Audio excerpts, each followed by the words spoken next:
Mark Lee, right? Mark, who is a graphic designer and typesetter at Global Century Press, and he's going to talk about the press's model for English and Chinese dual language typesetting. I'm going to try anyway. I've had water and I wish it was wine now. And I'm used to being behind the scenes. Well, I'm the graphic designer and the typesetter, and all this is mine. I don't speak a word of Chinese, so I've typeset all the proceedings from the previous years.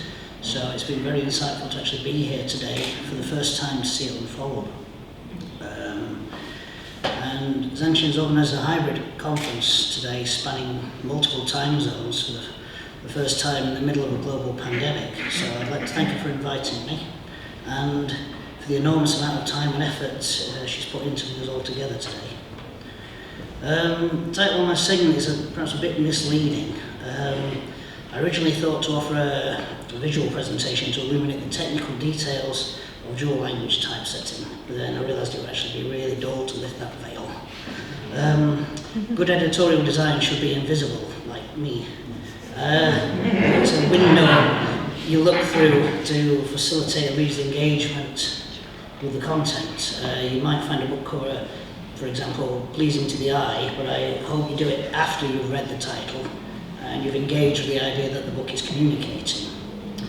So at Global Century Press, our goal was to present dual language content in a way that satisfies both Chinese and Western eyes. So on reflection, I realised that decisions like choosing when to use a Chinese comma or an English comma, or when to use a fixed space or a flexible one, they're just surface details.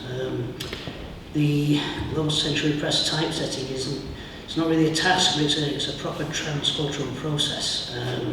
Xiangqun and I have got a unique working relationship.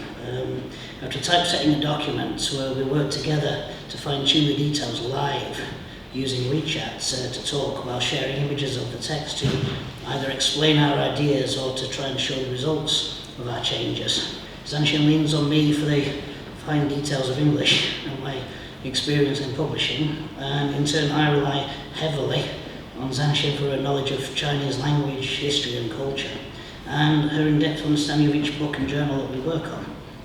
I've got a lot to learn about the nuances of typesetting in Chinese, but I think it's this transcultural partnership that's the actual heart of GCP's model. The typesetting is really just the result of it. I think it demonstrates everything that GCP and the Global China Academy stand for.